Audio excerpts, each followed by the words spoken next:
Você já perdeu uma amizade por causa de dinheiro? Já viu uma família se destruir por causa de herança? Já sentiu aquela angústia no fim do mês? Aquela sensação de que não importa o quanto você trabalha, nunca é suficiente? Se respondeu sim para qualquer uma dessas perguntas, você precisa ouvir o que vou te falar hoje.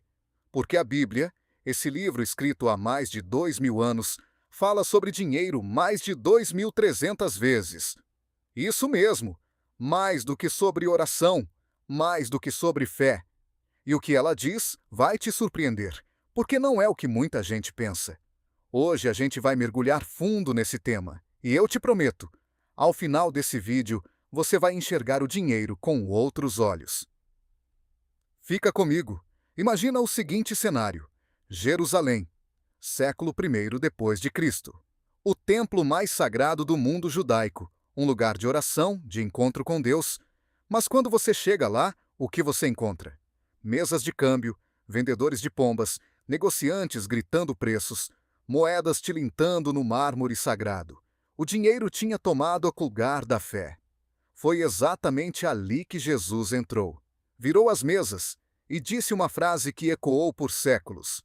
Está escrito: a minha casa será chamada casa de oração, mas vós a estáis fazendo covil de ladrões. Mateus 21:13. Mas aqui está uma pergunta que poucos fazem. Por que Jesus ficou tão indignado? Ele era contra o dinheiro? Não. E é aí que a história fica muito mais profunda do que parece. Para entender essa cena, você precisa entender o mundo em que Jesus vivia.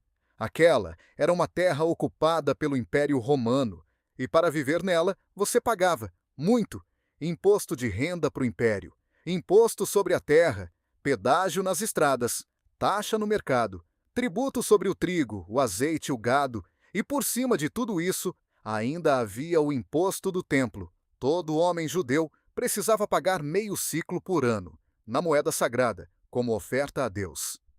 Parece simples, mas não era, porque as moedas romanas tinham o rosto de César gravado nelas. E levar o rosto de um homem que se dizia Deus para dentro do templo era considerado idolatria. Proibido. É aí que entravam os cambistas. Você chegava com suas moedas romanas, eles trocavam pelas judaicas e cobravam uma taxa absurda pela gentileza. Era um esquema legalizado dentro da casa de Deus. Os pobres chegavam querendo se aproximar do Eterno e saíam mais pobres ainda. Os vendedores de animais faziam o mesmo. Se você vinha de longe com seu próprio bicho para o sacrifício, os sacerdotes podiam rejeitá-lo com qualquer desculpa e te obrigar a comprar um deles, pelo preço que quisessem. O templo tinha virado um mercado. E foi para esse ambiente que Jesus entrou, com fogo nos olhos, e virou as mesas. Ele não era contra o dinheiro. Ele era contra o sistema que usava Deus para explorar os pobres. Essa diferença importa. E muito. Vamos falar de um homem chamado Zaqueu. Ele era rico, muito rico. Mais do que qualquer pessoa da sua cidade. Cobrador de impostos, o tipo de pessoa que todo mundo odiava. Ele pegava mais do que devia, enriquecia às custas dos outros. O dinheiro era tudo para ele. Era sua segurança, sua identidade, seu poder. Mas havia um vazio que as moedas não conseguiam preencher. Sabe aquela sensação de ter tudo no material e mesmo assim sentir que falta algo? Era exatamente isso que Zaqueu sentia.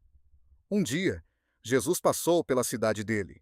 E Zaqueu, esse homem poderoso, rico, temido, subiu numa árvore, como uma criança, só para conseguir ver Jesus de longe. Pensa nisso, o homem mais rico da cidade, dependurado numa amoreira, tentando enxergar um carpinteiro itinerante. O que estava acontecendo dentro do coração dele naquele momento? Jesus parou, olhou para cima e disse: Zaqueu, desce depressa, porque hoje devo ficar em tua casa. Lucas 19:5. Ele foi até a casa do homem que todo mundo desprezava. E sabe o que aconteceu? Zaqueu ficou de pé e disse: Senhor, darei metade dos meus bens aos pobres. E se tiver prejudicado alguém, devolverei 4 vezes mais. Em um instante, o homem que construiu a vida inteira em cima do dinheiro escolheu abrir mão dele. Por quê? Porque ele finalmente encontrou algo que valia mais. Se você está gostando desse conteúdo e quer entender mais sobre o que a Bíblia diz sobre a vida real, se inscreve aqui no canal. Tem novo vídeo toda semana e é de graça. Clica no botão aí embaixo e ativa o sininho para não perder nenhum. Agora, eu quero te contar uma história que a maioria das pessoas nunca ouviu na igreja. Uma história onde Jesus ajudou alguém com dinheiro de um jeito que vai te deixar boquiaberto. É em Mateus 17, versículo 24. Jesus e seus discípulos chegam a Cafarnaum. De repente, 2 coletores do imposto do templo abordam Pedro na rua. A pergunta era direta: o seu mestre paga o imposto do templo? Pedro disse que sim, mas por dentro talvez estivesse nervoso, porque eles não tinham o dinheiro. Ele entrou em casa para falar com Jesus, e antes que Pedro abrisse a boca, Jesus já sabia o que tinha acontecido. Ele explicou a Pedro que, como filho de Deus, tecnicamente estava isento daquele imposto. Mas aí veio a parte surpreendente. Jesus disse: mas para não os escandalizar, vai ao mar, lança o anzol, e o primeiro peixe que subir, tira-o, e abrindo-lhe a boca, acharás um estáter. Toma-o e dá-o a eles por mim e por ti. Mateus 17, 27 espera. Jesus mandou Pedro pescar e disse que dentro da boca do primeiro peixe haveria uma moeda, exatamente o valor do imposto. Para os dois, Pedro foi, pescou, abriu a boca do peixe e lá estava a moeda. Agora para um segundo e pensa no que isso significa. Jesus não ignorou o problema financeiro. Ele não disse: Deus vai prover, não se preocupa, e mandou Pedro embora. Ele resolveu o problema de um jeito sobrenatural, com um peixe, mas tem algo ainda mais profundo aqui. Estudiosos bíblicos acreditam que aquele peixe provavelmente engoliu a moeda que alguém deixou cair no mar, talvez de um barco de pescador, e Deus usou isso.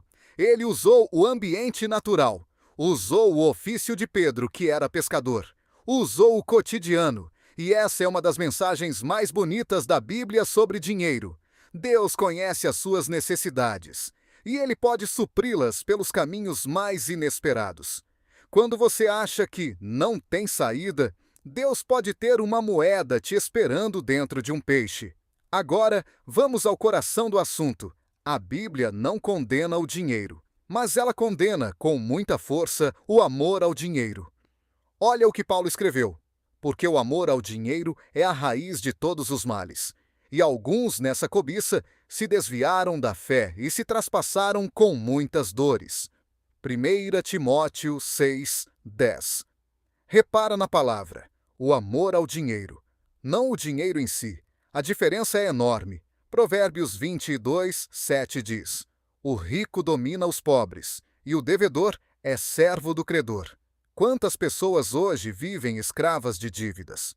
Quantas famílias dormem preocupadas com o mês que vem? A Bíblia descreveu isso há 3.000 anos.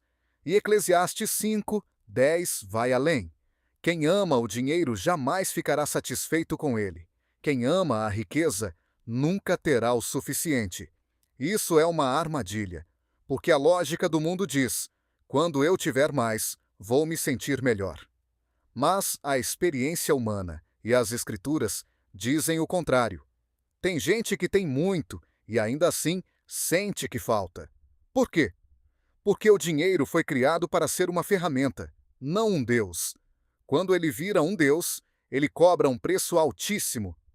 Tem momentos na Bíblia onde o dinheiro não é só um erro, ele é uma tragédia. Judas Iscariotes passou 3 anos ao lado de Jesus, viu milagres, ouviu os ensinamentos mais profundos da história e vendeu tudo isso por 30 moedas de prata, o preço de um escravo na época. Mateus 27, 3 registra o momento mais devastador. Depois da traição, Judas se arrependeu. Tentou devolver o dinheiro. Os sacerdotes recusaram. E ele foi e se enforcou. O dinheiro que ele pensou que traria segurança o destruiu por dentro antes mesmo de ser gasto. Mas essa não é a única história de dor. Pensa no jovem rico que aparece em Mateus 19. Ele era bom. Seguia os mandamentos desde jovem. Correu até Jesus, querendo saber como ter a vida eterna. E Jesus olhou para ele com amor. Marcos registra isso e disse: Se queres ser perfeito, vai, vende o que tens, dá aos pobres, e vem, segue-me. O jovem foi embora triste. A Bíblia diz que ele tinha muitas posses. Não que ele era mau, não que era hipócrita. Ele simplesmente não conseguiu abrir a mão. E Jesus completou: É mais fácil um camelo passar pelo fundo de uma agulha do que um rico entrar no reino de Deus.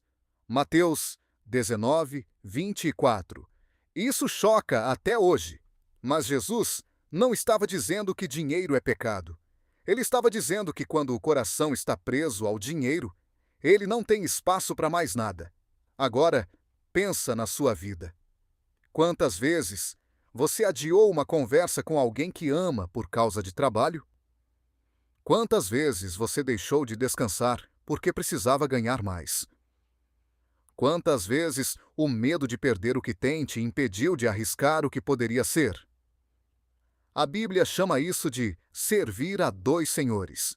Jesus disse em Mateus 6, 24: Ninguém pode servir a dois senhores. Não podeis servir a Deus e às riquezas. Não é uma acusação, é um aviso, porque quando o dinheiro ocupa o lugar que deveria ser de Deus, ele não traz paz, traz ansiedade, traz medo, traz um vazio que nenhuma conta bancária consegue preencher. Mas tem uma virada nessa história. Existe uma cena na Bíblia que é pequena, mas que muda tudo. Jesus estava sentado no templo, observando as pessoas depositando suas ofertas.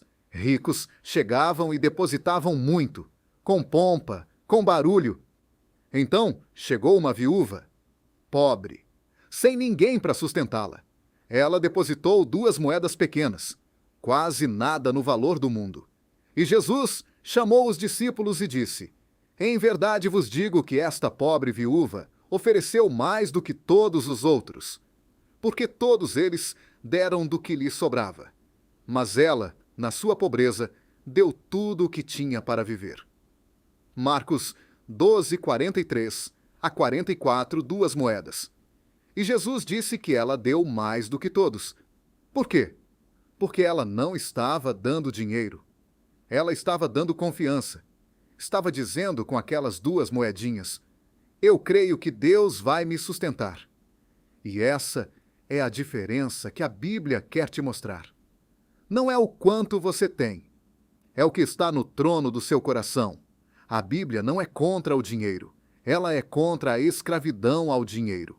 Ela mostra Zaqueu sendo libertado, ela mostra Judas sendo destruído, ela mostra o jovem rico indo embora triste, ela mostra a viúva sendo exaltada com 2 moedas. E em todas essas histórias, a pergunta é sempre a mesma: o que está no centro da sua vida? Mateus 6, 21 responde com uma frase simples e poderosa: Porque onde estiver o vosso tesouro, aí estará também o vosso coração. O tesouro revela o coração, e o coração revela o destino. Então eu te deixo com uma pergunta para refletir hoje. Se alguém olhasse para onde vai o seu tempo, a sua energia e os seus pensamentos, o que eles diriam que é o seu verdadeiro tesouro? Reflita sobre isso. Se esse vídeo tocou o seu coração de alguma forma, deixa um like. Esse gesto simples ajuda esse conteúdo a chegar em mais pessoas que precisam ouvir isso. Comenta aqui embaixo qual história de hoje mais te impactou. Foi Zaqueu? Foi Judas? Foi a moeda dentro do peixe? Me conta, eu leio todos os comentários. E se você ainda não se inscreveu no canal, esse é o momento. Clica em inscrever, ativa o sininho. E toda semana você vai receber um novo mergulho dentro da Bíblia como esse. Compartilha esse vídeo com alguém que você sabe que tem uma relação complicada com dinheiro. Pode fazer a diferença na vida dessa pessoa. Até o próximo vídeo.